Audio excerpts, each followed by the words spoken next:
Good morning. Welcome back to the second of two live streams today from the Ahn Rho Project.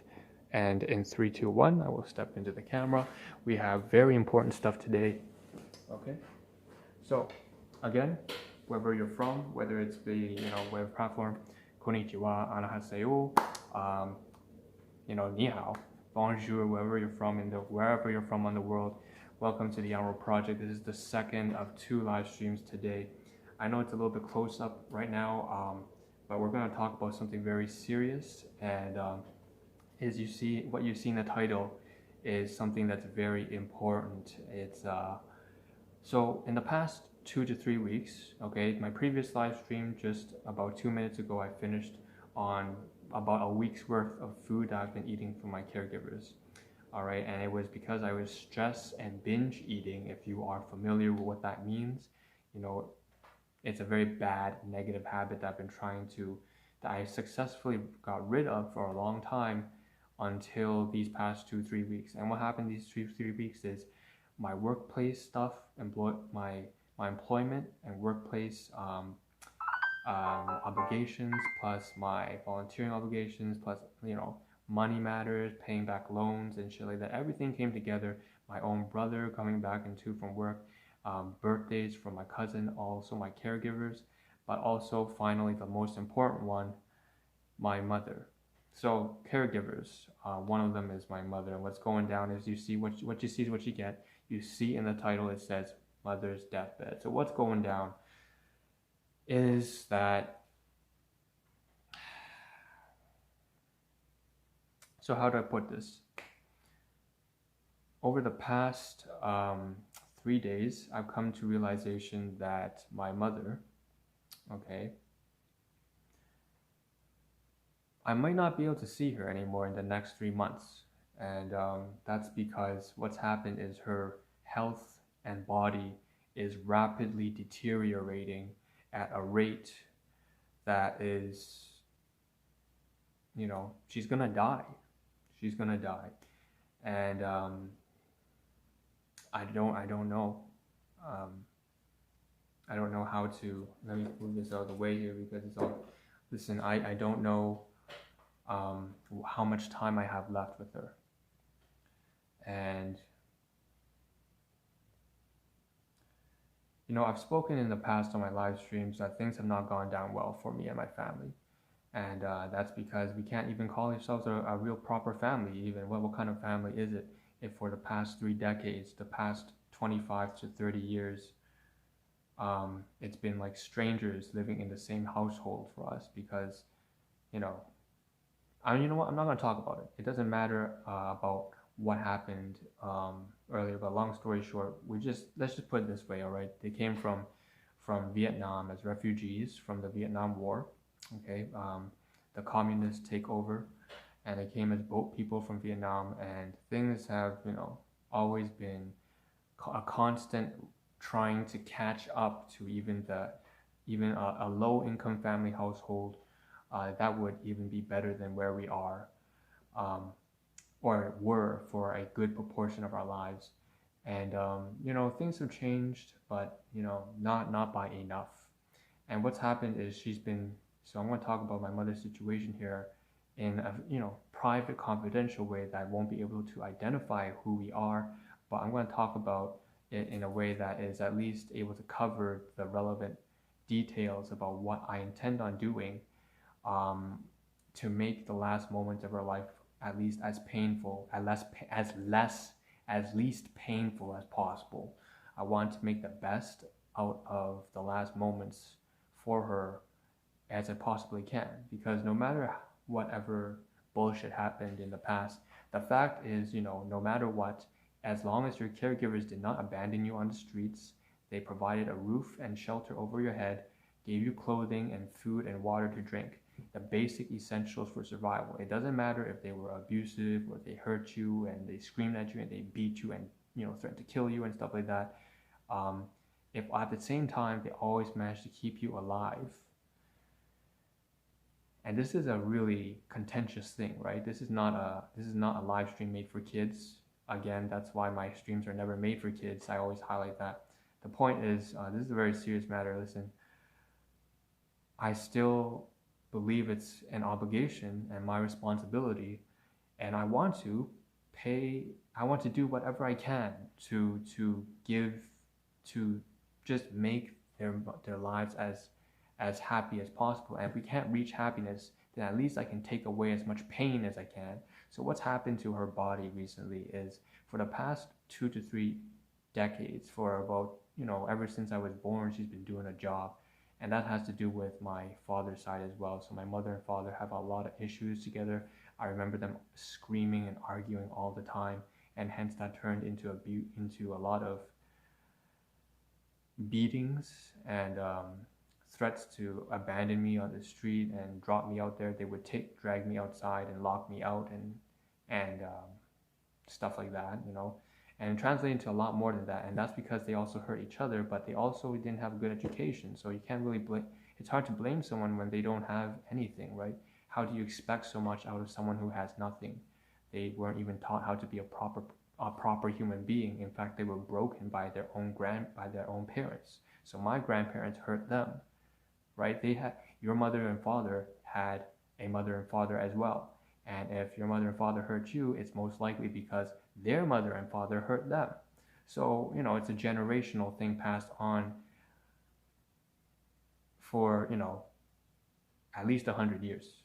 I hurt you, and then I hurt my kids, and then my kids hurt their kids, and then it's like that, right? That's what it is. And so, what can I say? What's happened is the result. The fallout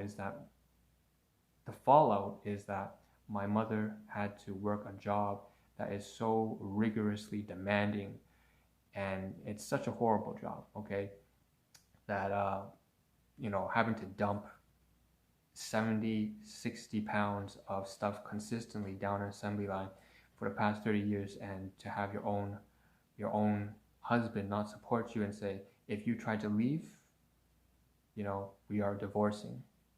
So that's how serious things can become, for example. And at the same time, you don't want to abandon your child, and you can't even support yourself, because doing a job like that, obviously that sounds like labor work. So what do you think you're making? You're making pennies. It's minimum wage. It's like $10 an hour, or back then it would have been like $5 or something per hour. So you can't sustain yourself, you can't support your kid, and then you're divorced from your own husband. But then you've also done things to your husband in a way that has put him off. And so you can't say, so they hurt each other, and then they hurt me, and so what can you say about that? Is that that's life, and it's really fucked up. But all of us try to take responsibility, and mistakes happen, and you try to cope with the consequences. And what the consequences are for the past 3 decades now is that, obviously, how do I put this? Her body's breaking down to the point that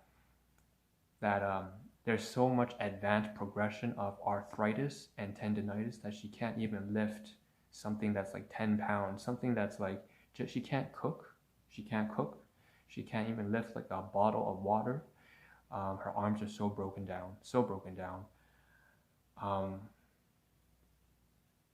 That's on top of the usual just walking up. Like, she can't do it. It's so bad. And then what happened during the COVID thing is she was laid off, okay, because of there was an infection going down, spreading in our company. So what happened is that she in addition to all of these health problems from her broken limbs and stuff like that, they mixed in with the fact that she's been staying home and unable to move around, and coupled with all the chronic history of ailments from when she was a kid growing up in Vietnam. There's been things like stomach ulcers. That's incredibly painful. If you don't know what that is, it's like a hole inside your stomach that acid eats away. Having acid reflux, having all that stuff growing up, and then lots of very autoimmune problems because of just growing up in the poor Vietnamese sort of city back in the day, and working rigorously, almost 20-hour work days back then, just to make a living for a 20-member family household back then for her when she was very young, means that she grew up completely malnourished and everything like that. So she's grown up with a horrible upbringing. And then so what happened is all these chronic health problems compiled with the more recent 30 years of intense labor have broken down her body. What happened is during this time of COVID and she's not working is that she took a scan, and what happened is not only are there consistent headaches now sending down her left arm, so that's very scary because you're thinking stroke now. What's happening is after taking a UV ray, we found the doctor says she's got not one but 2 to 3 several lumps of tumors inside her neck. And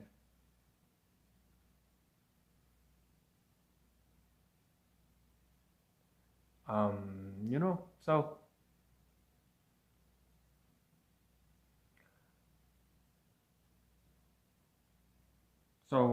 what can we do, right?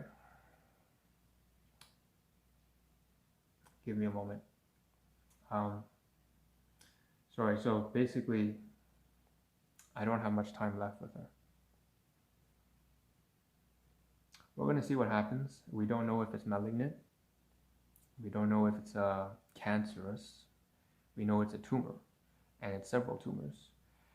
She's having issues eating. She no longer feels any ability to feel hunger.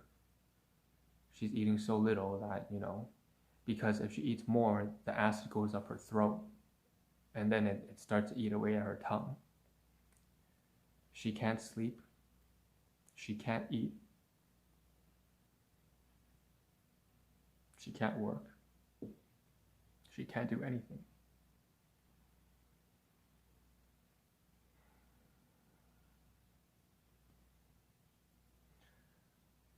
So,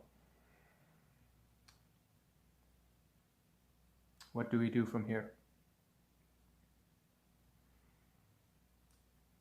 You see in the title it says 21 listing. Yesterday I had a long conversation with her because after finding out about the situation, and I've been so busy with life, you know, because obviously not only is she so, life has been miserable for her, for my father, and for me. We are like 3 strangers living in the same household, each of us with severe problems because, you know, life. And we keep trying to make it to a baseline level, but we never seem to reach it. We're always chasing. We're always on the grind. But we never really seem to make it there.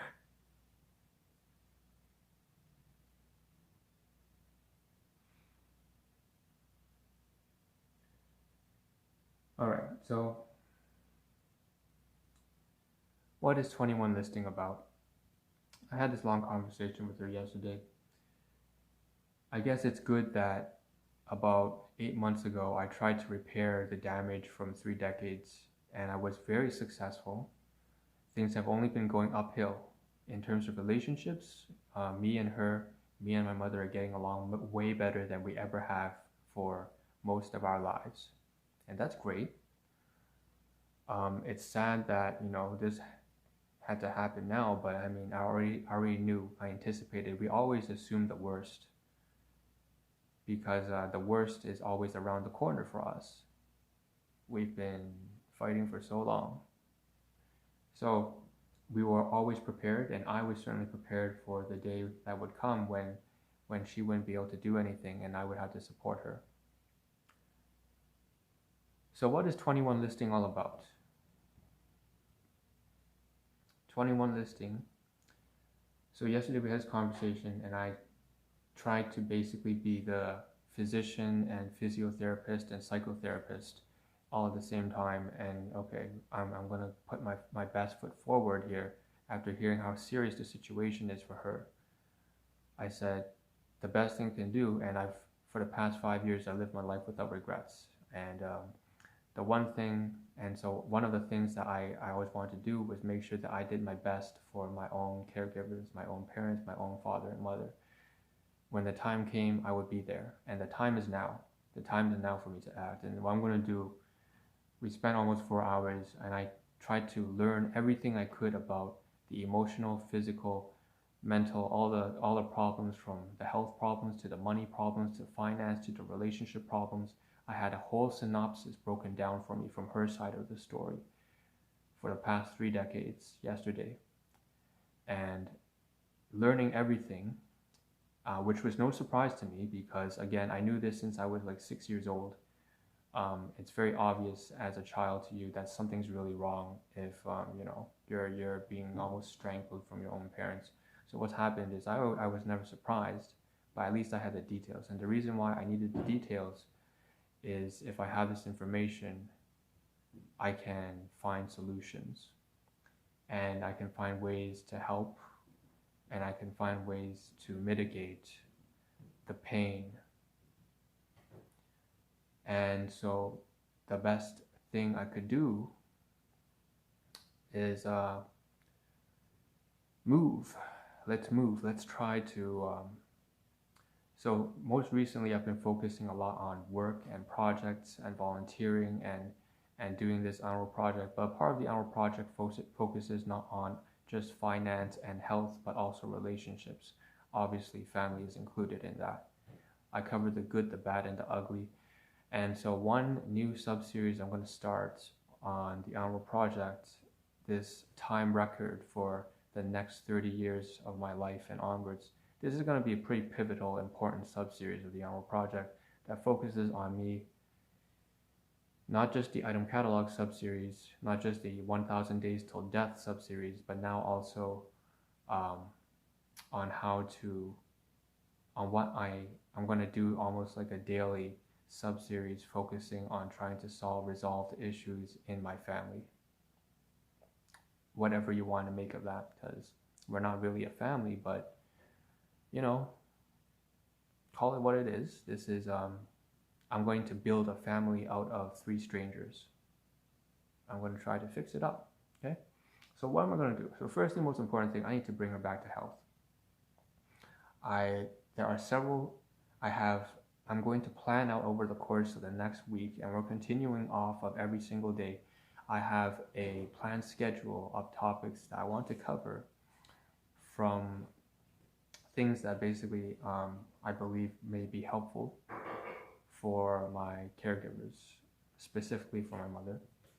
And we're going to work towards that one thing at a time and try to, so I have a lot of things to work over, including things, from our past, things to try to bring her sleep schedule back on track, because she's sleeping less than 2 to 3 hours per day at this point. Try to bring her to the point where she can hopefully digest at least some food and get some nutrition to her body. I'm going to bring her in professional consulting with some very good friends of mine who, one of them is a registered, is basically a retired physiotherapist and nurse. And every single day I'm going to have 2 to 3 things planned for my mother.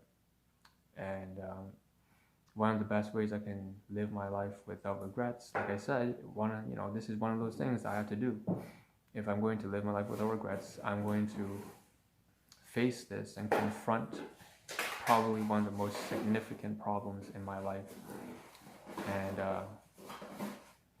I've got to take care of that, okay? So that's what I have planned, and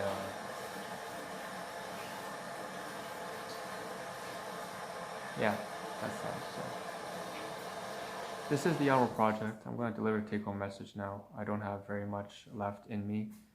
At this point, I'm also running in on someone else's time. It's not my time actually right now because I'm that late. So this is the Ahn Rho Project, and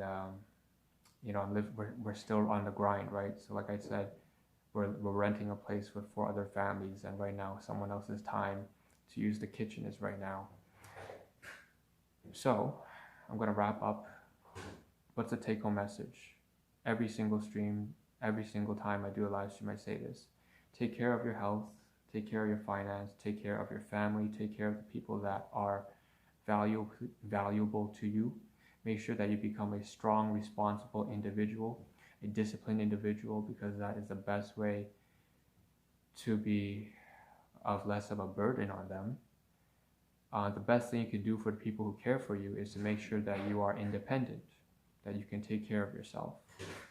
Once you're able to take care of yourself, then you will have ways to contribute value to their lives. So that's the take-home message. And on that note, I can give some examples. For me, obviously, I will do this project without, I don't care whoever shits on me. It doesn't matter. At the end of the day, I'm going to die knowing that I did everything to the best of my ability. And so I do this project covering the good, the bad, and the ugly on stream every single time I get the opportunity, which is 7 days a week. I do that because it's good for me, and I don't give a damn what it means for anybody else, because I will do it as long as it's good for me. I'm going to continue doing that. I hope you share this understanding that you do what's best for you. I'm happy when you're happy. I want what's best for you. So please, if you have problems and challenges in your life, without question, please solve those. If you have ambitions and goals and objectives that you need to reach for, say your spouse, something really special that you want to do for your husband or your wife or your kids or your grandkids, I don't know who's watching, maybe your grandparent, do those things. If you have a career and you're younger in your life and you need to become the next civil engineer, you want to become the next pediatrician, the next family doctor, go do that. Spend your time, energy, attention, and resources where they matter. My recommendation is, if you have time, to drop into streams only 2 or 3 times a week, if less, or maybe once a week, because you can't really afford that much time elsewhere until you get those things done. My God, I'm twitching right now. So that's the take-home message. And you're always welcome to drop in more often if you like. If you're in a very bad place in life, I know maybe I am right now, but I am certainly better off than I was about 2 years ago. So that's that. And maybe this is relatable. So that's that. This is the Ahn Rho Project. Thank you for tuning in, my hypothetical imaginary viewers. Tomorrow morning, we're going to start working on 3 sub-series, not just 2 now. The 3rd sub-series has to do with what I'm trying to do for my mother, okay? And we're going to try to make the best of these last moments we have together. So, thank you. And this is the Ahn Rho Project. This is Ahn Rho signing out. I hope to see a better version of all of you, as well as a better version of myself in the next live stream. Take care. And before I end this live stream, I will say that I have to toss all this garbage away. Probably won't be able to do it on stream, but that's okay. So I'll see you in the next live stream. This is Ahn Rho signing out, and ciao.